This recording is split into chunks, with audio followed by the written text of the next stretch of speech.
Et c'est là que, en fait, Netzach et Tzedek rentrent vraiment en ligne de cause, c'est qu'ils avaient nulle part où aller quand ils sortent en Shabbat, parce que la famille d'accueil, c'est jusqu'à 18 ans.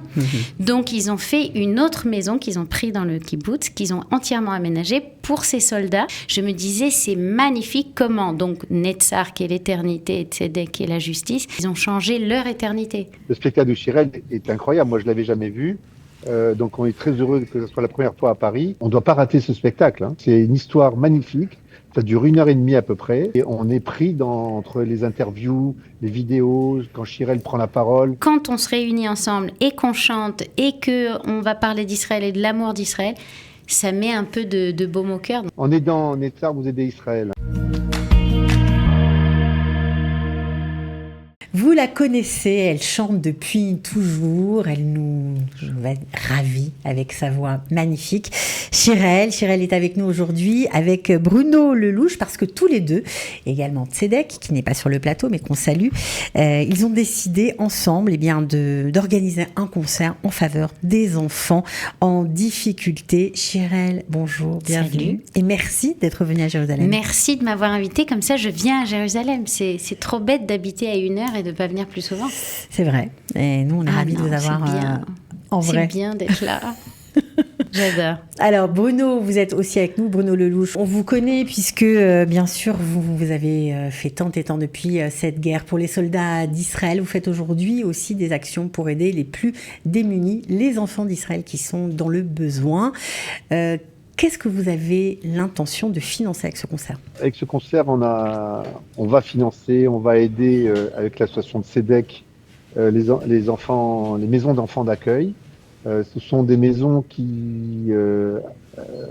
il y a des enfants qui sont retirés de leur famille par décision de justice. Et donc, dans ces endroits, il y a à peu près une centaine d'enfants. On a déjà aidé à Afula. On a fait une maison des adolescents, on a fait une salle de gym pour tous ces enfants. Et là, on va aider les 2 autres endroits, à Hadera et à Dolev, pour prendre en charge ces enfants après l'école. Parce que ces enfants sont dans un centre fermé, mais ils vont à l'école normale de la ville. Et quand ils rentrent de l'école, comme tous les enfants d'Israël, souvent, ils n'ont rien à faire. Et donc là, il y a des soins post-école, des prises en charge. Ils vont aller comme tous les enfants, à la danse, au foot, au judo, ils vont faire de la gym, de la peinture, et donc tout ça, ça coûte beaucoup d'argent.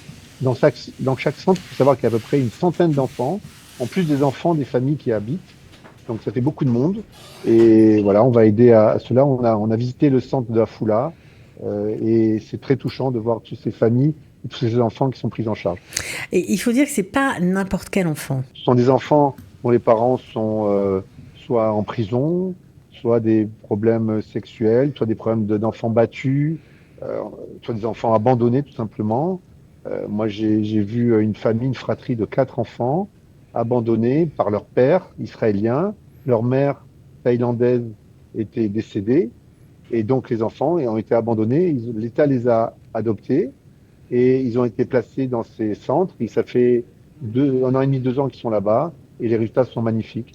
On peut voir également les résultats de tous ces enfants, de toutes ces familles. Certains ça fait 30 ans que ça existe, hein, ces maisons d'accueil. Hein. Donc on a beaucoup de recul et on sait que ça marche très bien. Alors Shirel, on sait que tu chantes souvent pour des causes, mais celle-ci, je crois qu'elle te touche et tu as, on va dire, été très, très précise parce que tu as été voir de tes yeux de quoi il s'agissait. Et c'était il y a 2 semaines, donc j'ai été avec Olivier de Tzedek, on est parti à Afula. Et c'est vrai qu'au début, tu sais, tu te dis, c'est délicat, je vais voir des enfants qui sont... tu sais pas tellement bien comment tu vas réagir par rapport à ça, tu as un peu d'appréhension. Ouais, d'appréhension et surtout tu te dis que, entre guillemets, tu as de la peine pour eux. Je sais pas comment... Tu vois ce que je veux dire ? C'est des cas très très compliqués. Et quand je suis arrivée là-bas, d'abord, il y avait une atmosphère de kibbutz très sympa.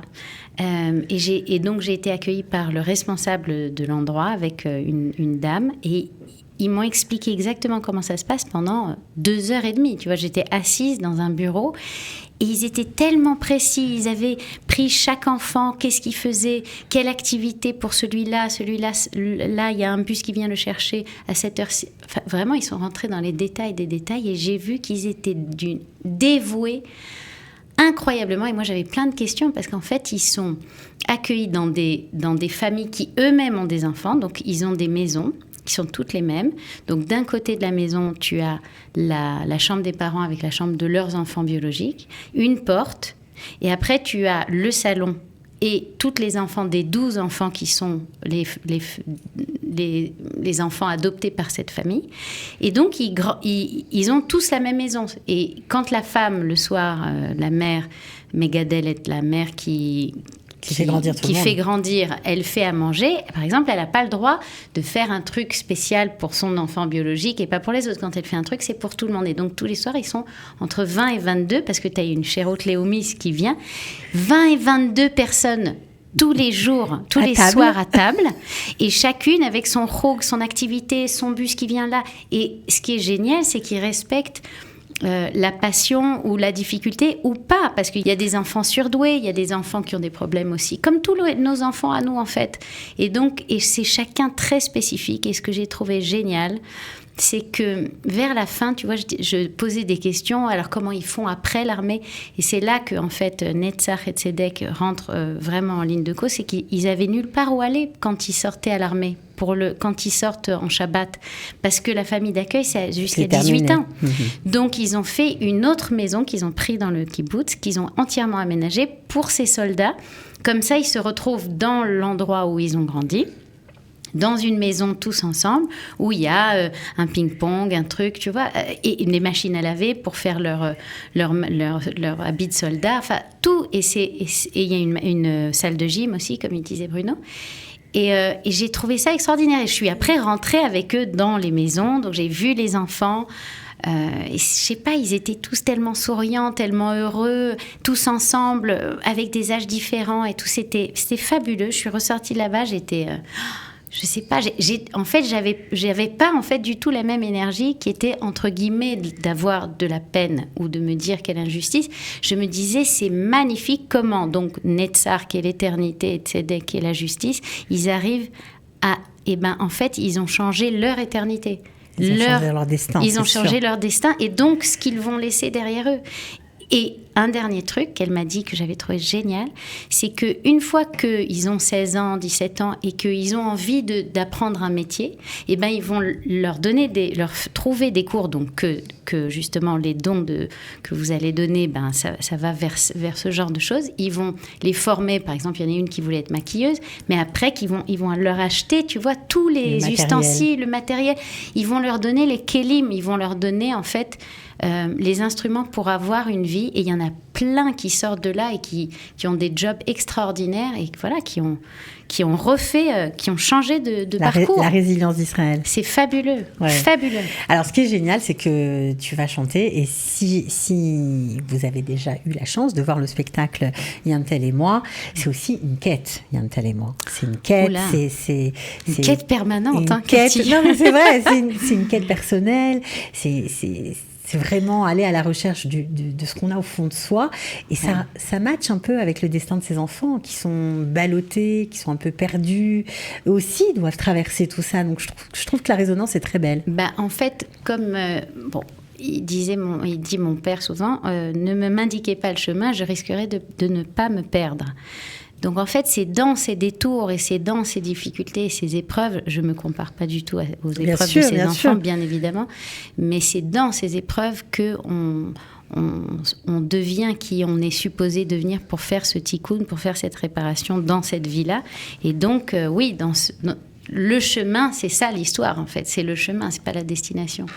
Alors le 23 juin, Bruno Lelouch au Palais des Glaces, vous allez organiser donc avec Tzedek, et puis bien sûr avec Shirel, à partir de 19h30, un concert magnifique, et c'est la première fois que Yantel et moi se jouent à Paris. Oui, en fait pour ceux qui n'ont pas vu le spectacle, c'est un spectacle qui parle beaucoup de femmes.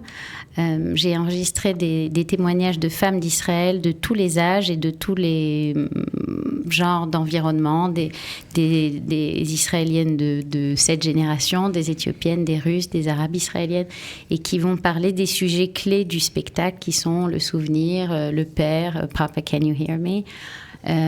Oui, parce que s'il y a Yentl, évidemment, il y a les chansons. Voilà, il y a les chansons de Yentl. Mais c'est un spectacle que j'ai mis à ma sauce, on va dire, où je raconte en fait une histoire qui n'est pas celle du film de Yentl, mais voilà, je navigue entre les chansons de Michel Legrand et d'ailleurs où il y a une petite interview de Michel Legrand dans le spectacle, les interviews de ces femmes et mes chansons et une histoire un peu personnelle. Alors Bruno, c'est pas une première parce que je crois qu'elle a déjà chanté pour Netzar à Nice. À Nice, c'était génial. Bien sûr. Pourquoi mais le spectacle de Chirel est incroyable. Moi, je l'avais jamais vu. Donc, on est très heureux que ce soit la première fois à Paris. Grâce à Chirel, déjà à Nice, on a pu collecter plus de 95 000 euros qui ont servi pour la maison, pour la salle de gym, etc. Et donc, on ne doit pas rater ce spectacle. Hein. C'est une histoire magnifique. Ça dure 1h30 à peu près. Et on est pris entre les interviews, les vidéos, quand Chirel prend la parole pour raconter un peu sa vie, quand elle chante, évidemment. C'est vraiment un spectacle étonnant. Et voilà, c'est une première à Paris. C'est bizarrement une première. Mais bon, il y a eu le Covid, il y a eu pas mal de choses qui ont empêché Chirel de le faire à Paris. Et nous sommes très heureux.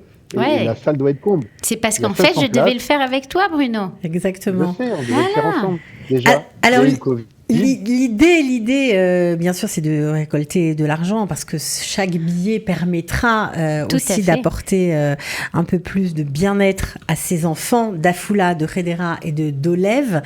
C'est quoi l'objectif? Qu'est-ce que vous attendez en termes de financement? On va essayer de prendre en charge le poste scolaire de ces enfants. On va améliorer les lieux avec peut-être des rénovations d'endroits communs. Il y a des GAN également, on va améliorer les endroits pour les jeux. Donc tout ça coûte beaucoup d'argent. On est très pointilleux pour la dépense. Pour ceux qui me connaissent, je fais très attention, je revois toutes les factures, je discute des factures parce que c'est l'argent des donateurs, on n'a pas le droit de jouer avec, on n'a pas le droit de le gaspiller pour rien. Donc les gens vont venir, toutes les places donneront droit à un CERFA, donc voilà, ça peut aider évidemment en France. Et ensuite, pendant le spectacle, au début du spectacle, on va demander aux gens de nous aider encore plus pour qu'on ait beaucoup d'argent pour aider tous ces enfants. Et comme l'a dit Chirel, moi aussi, quand je suis allé la première fois, on ressort choqué de cet endroit, dans le bon sens. Dans le bon sens. Ça donne une tikva. C'est incroyable, quoi. À Afula, il y a 145 enfants. Et avec 7 familles, c'est pas. Ouais. Donc chaque famille, elle a déjà les leurs. 3, 4, 5, plus 10, 12 à côté. C'est dingue. C'est dingue, quoi. Hein. Et c'est un peuple de héros, de toute façon, on le sait bien. Ah ouais, on le sait bien. C'est fou. Alors chanter pour ces enfants. Je veux juste te dire un truc incroyable. Tu sais que, parce que moi, mon fils, il est en train de passer le driver's license, comment ça s'appelle, le permis de conduire. Le permis de conduire. Et donc, j'ai dit, et alors, vous leur faites le permis de conduire? Alors, il a dit un truc fabuleux, le responsable. Il a dit, on leur paye la moitié, et l'autre moitié, ils doivent aller faire du bénévolat, où ils ne sont pas payés. Donc, en fait, on paye tout, mais on ne veut pas qu'ils ressentent que c'est donné. Voilà, quoi. que c'est donné. Cadeau. Ils veulent que eux, alors ils vont faire du bénévolat chez les gens âgés, chez les gens handicapés, etc. Ils sont obligés, par exemple, celle qui voulait devenir maquilleuse, elle va maquiller les gens âgés, etc. Et donc, ils donnent d'eux-mêmes. Donc, comme ça, ils ont le sentiment d'avoir participé, à leur permis de conduire. Comme dans toutes les familles, entre guillemets, normales, qui ont un père et une mère à la maison. C'est génial. Ouais, c'est magnifique. Bon, on voit qu'elle est acquise à la cause. Ouais. Donc, Chirel, juste pour revenir sur le spectacle, parce que oui, parlons du spectacle. On aime t'entendre chanter, on aime te voir sur scène. Il y aura une spéciale guest star, comme on dit. Oui. Alors moi, alors on m'a fait remarquer que je parlais beaucoup de mes parents, en fait, sur scène. Et j'y réfléchis à cette chose. Et en fait, tu sais, on est vraiment à à l'ère du AI, là, de l'intelligence artificielle, qui est peut-être beaucoup plus intelligent que nous, mais qui n'aura pas les racines que nous on a, et l'héritage, l'éternité dont justement on parlait. Et moi, donc, j'ai un héritage assez particulier avec ma mère, Jean Menton, que beaucoup d'entre vous connaissent et aiment, j'espère en tous les cas. Numéro 1 on va dire au hit parade israélien en 1977. C'est vrai, ou 79, je sais pas. Ouais. C'est drôle. Mais ça. tous les Israéliens connaissent Jean Menton. Oui, la chanson, c'est vrai qu'ils connaissent. Et elle est depuis quelques années, et surtout depuis la guerre, elle a fait un travail incroyable. Chaque fois qu'elle monte sur scène, ça fait là depuis quelques années, elle a toujours une robe d'Israël, donc elle va toujours dire au Liban, elle l'a dit, tu vois, donc partout où elle va, elle dit « This is a dress that comes from Israel ». Et donc, elle est toujours en train de faire la pub. Et depuis le 7 octobre, elle porte son pins. Pour les otages. Elle va toujours parler des otages. Elle va parler des soldats. Elle est incroyable. Donc, dans une foule de gens qui ne sont pas juifs, il y en a qui s'en vont. Et elle continue, et elle parle, et elle dit... Elle m'a épatée ces 2 dernières années-là. Et donc, elle vient monter sur scène. Et donc, on va chanter ensemble, et c'est trop génial. Qu'est-ce que vous allez chanter ? On a une chanson ensemble qui s'appelle « Une femme », puisque c'est un spectacle sur les femmes. Mais les hommes peuvent venir, ne vous inquiétez pas. Et aussi, on va faire « Hallelujah ». Et elle m'a dit « J'aimerais chanter « Chorshat Eucalyptus ». Alors, j'ai dit « Yalla ». Chante. Sympa. Ouais. En hébreu? Non, en français et un tout petit peu en hébreu, mais on ne comprend pas quand elle le dit en hébreu. Voilà. Mais c'est bien, je suis contente. Bon, j'imagine que c'est super émouvant de chanter pour une cause pareille et puis d'avoir le plaisir d'être sur scène en France, à Paris. C'est génial. Et de représenter Israël aussi quand même. Mais bien sûr, mais c'est surtout que je pense que tout ce qui va parler d'Israël, faire de la simcha dans ce moment très compliqué, parce que quand on se réunit ensemble et qu'on chante et qu'on va parler d'Israël et de l'amour d'Israël, ça met un peu de baume au cœur dans cette... Donc pour tous les juifs qui nous regardent et les non-juifs qui ont envie de venir fêter Israël, c'est aussi une façon de fêter Israël, Bruno, on peut dire ça. Bien sûr, toutes les places sont bonnes à prendre, hein, elles sont toutes sur le site de Netzach, c'est www.netzach, NETSAH1948.com. Vous pouvez, sur le site, vous cliquez et vous achetez vos places. On mettra le lien. Voilà. Bien sûr, venez aider. En aidant Netzach, vous aidez Israël. Hein. Nous sommes depuis 600 jours. 600 jours sur le pied de guerre, ça c'est le moins qu'on puisse dire. On n'avait pas arrêté. D'autres se sont fatigués, mais Netzach continue, franchement. Parce qu'il est Netzach, il est bon Netzach. C'est incroyable, c'est vraiment incroyable. Non, mais ce qui est beau, c'est que vous êtes toujours là et que j'espère que la guerre s'arrêtera, que vous n'aurez plus rien à faire. Mais on continuera quand même à aider. Bien sûr. Ça, c'est sûr. Mais ce qui est beau, c'est que, comme tu disais, Chérel, le fait d'être ensemble, de venir chanter... Et ça fait du bien, on en a vraiment besoin. Mais même nous, ici en Israël, on a besoin de se retrouver, de chanter. Moi, j'ai été invitée dans un restaurant. Il y avait un chanteur exceptionnel, black américain et tout. Il m'a dit, « Do you want to come and sing ?» J'ai chanté pendant 20 minutes. J'avais l'impression qu'on m'avait donné $3 millions. Tu comprends ce que je veux dire ? Ça m'a fait tellement de bien de chanter. Ouais. Et là, tu vois, d'être ensemble et de parler d'Israël, parce que je parle beaucoup d'Israël dans ce spectacle, de cette alia, de la découverte de ton coup de foudre, en fait, et du fait que... de l'alia, de ton judaïsme, de ton identité. Exactement. En fait, ce 7 octobre a réveillé notre identité. Je ne vais pas dire grâce, je veux dire à cause, mais on en avait vraiment besoin, en fait. C'était on était un peu endormis. Même ici. Même quand on habite là, on peut s'endormir. C'est pas difficile de chanter ce spectacle-là, justement, parce qu'il a été écrit il y a quand même quelques années. Ouais. Ça remonte un petit peu. Ouais, mais moi, tu sais, chaque fois, je vais par rapport à ce qui se passe en ce moment. Hein. Tu le revisites à chaque fois. Complètement. Oui. Donc, on peut le voir et le revoir. Ah, mais oui, calme, viens, reviens, Cathy, tu l'as vu 3 fois.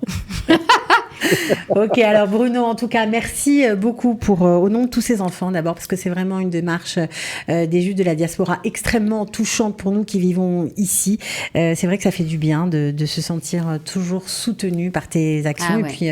Et puis Chérel, bravo, de participer à ça avec ta générosité qui transpire tes paroles. Chérel est exceptionnelle. Hein. Elle donne beaucoup plus qu'elle pourrait. Elle est toujours positive, toujours souriante, toujours agréable. Elle dit jamais non. Je vous engage vraiment à venir voir ce spectacle. Vous allez passer un beau moment. Ok, 23 juin à partir de 19h30 au Palais des Glaces à Paris. Merci à tous les deux. Merci Bruno. Et à bientôt. Merci. Bisous. Merci, à bientôt.